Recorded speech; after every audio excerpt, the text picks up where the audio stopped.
बाकी मेहमानों की तरफ जाऊं, लेकिन उससे पहले हमारे डिफेंस एक्सपर्ट हमारे साथ बने हुए रिटायर्ड विंग कमांडर आलोक साय साहब, आपसे जानना चाहूंगा, क्योंकि आतंकवाद से हम कई दशकों से लड़ रहे हैं। मुंबई हमला हुआ था, उरी अटैक हुआ था, उसके बाद हमने सर्जिकल स्ट्राइक की थी, उसके बाद पुलवामा हुआ था, तब हमने एयर स्ट्राइक की थी। अब ये जो हमला हुआ है, अब इसके बाद पाकिस्तान को किस तरह का जवाब दिया जाना चाहिए? क्योंकि ये तो समझ आ गया कि जिस तरह से हम आतंकवाद से लड़ रहे हैं, वो तरीका हमें बदलना होगा। अब जवाब देने का तरीका किस तरह का होना चाहिए? आपको क्या मानना चाहिए ताकि इस आतंकवाद को जड़ से नष्ट किया जा सके?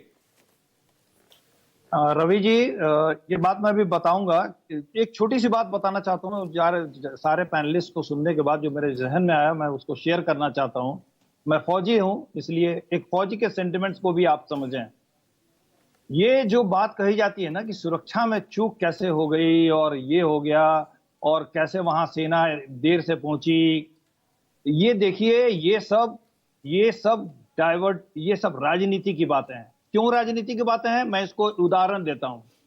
क्या आपके शासन में जहां पर आपका राज्य है, चाहे वो पंजाब का हो या आप शासित राज्य हो या कांग्रेस शासित राज्य हो, क्या वहां हिंसा बंद हो गई? क्या वहां क्राइम बंद हो गए?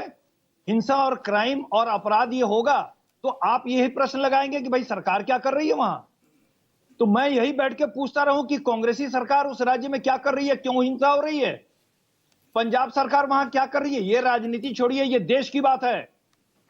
टेररिस्ट अटैक हुआ है, जो सिक्योरिटी लैप्सेस हैं, हम उसकी चर्चा करेंगे, हम उसको बैठ के जो उस पर उसका उपाय निकालेंगे, लेकिन इस समय राष्ट्र की बात है। और जैसा कि हमारे एक पैनलिस्ट ने कहा कि सर्वप्रथम राष्ट्र है, आप अपने दिल पे हाथ रख के पूछिए सब कोई कि क्या हर कोई हमारा राष्ट्र के अंदर हर कोई राष्ट्र को प्रथम मानता है या धर्म को प्रथम मानता है?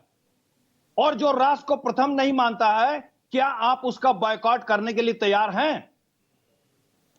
अब रवि जी, मैं दूसरे मुद्दे पे आता हूं कि आपने कहा कि इसका जवाब कैसे हमको देना चाहिए।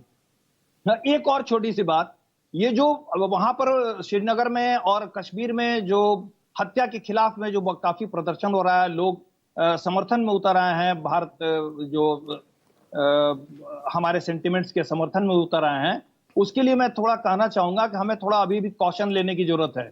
आप देखिए, वहां पर सेना पर लगातार हर साल दर्जनों अटैक होते हैं, कई सैनिक मारे जाते हैं, जो पिलग्रिम्स हैं उनके ऊपर कई बार अटैक हो चुका है, मारे जा चुके हैं। क्या आपने पहले इस तरह का डेमोन्स्ट्रेशन सड़कों पे देखा है? नहीं देखा है। इस बार आपने देखा, क्योंकि इस बार टूरिस्ट पे अटैक हुआ है। मैं बहुत ही खुश हूंगा कि अगर यही ये ट्रेंड जारी रहे, जब हमारे जवानों पर या कोई भी भारतीय पर अटैक होता है, चाहे वो अमरनाथ यात्री हो, चाहे वो सेना के लोग हो, कोई भी भारतीय पर अगर दहशतगर्द आक्रमण करें, तब वहां के लोग सड़कों पे आए और उसका विरोध करें, मुझे बहुत खुशी होगी। हमें यह देखना है।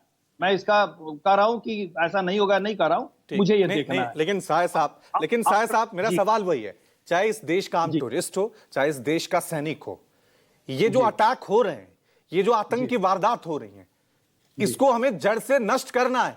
क्योंकि हर 3 साल बाद एक बड़ा अटैक होता है, उसके बाद हम एक एयर स्ट्राइक करते हैं, फिर लगता है कि ठीक है, अब हमने आतंकवाद के खिलाफ बड़ी कार्रवाई कर ली, सब ठीक चल रहा है, फिर दूसरा पुलवामा होता है, फिर पहलगाम होता है। ये जो सिलसिला चला आ रहा है, इस सिलसिले को हमें खत्म कैसे करना है, ये सबसे बुनियादी सवाल है। जी रवि जी, यही बता रहा हूं, अब मैं वही बताने जा रहा हूं। देखिए, आप इस बात को समझिए कि आप आज 5 टेररिस्ट मारेंगे, कल 10 पैदा होंगे, कल 10 टेररिस्ट और आएंगे, आप 10 मारेंगे, 40 और आएंगे। आप इसको कैसे रोकेंगे? इस बात को समझिए।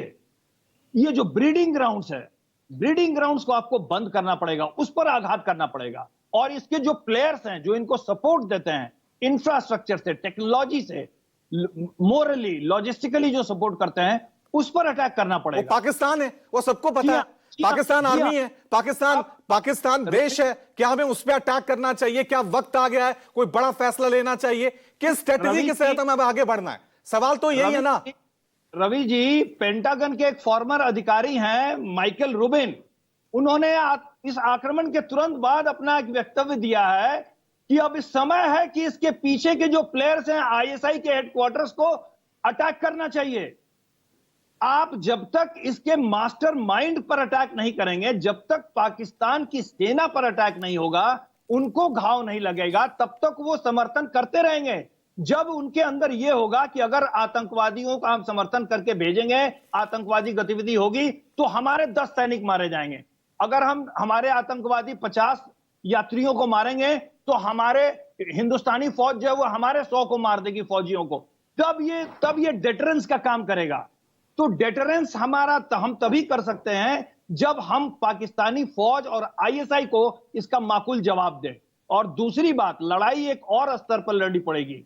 ये जो ब्रीडिंग ग्राउंड्स हैं, जहां से जिहादी मानसिकता वाले लोग पैदा किए जाते हैं, इनको कहां से जिहादी मानसिकता के लड़के मिलते हैं? आप ये बताइए। ये उनको कौन सिखाता है कि काफिरों को मारने से जन्नत मिलती है और 72 हूर मिलते हैं? ये इनको कौन सिखाता है कि इस्लाम में यही तो बड़ा सवाल है ना। वही तो मैंने सवाल उठाया था कि देश में जो सियासत होती है धर्म के नाम पर, जाति के नाम पर, ये जो कट्टरवाद की एक तरह से हमें संस्कृति देखने को मिलती है, उसी के तो ये रेप्लिकेशन है जो हम देखने को मिल रहे हैं। और सवाल यही है कि बुनियादी तौर पे हमें क्या क्या बदलाव करने हैं।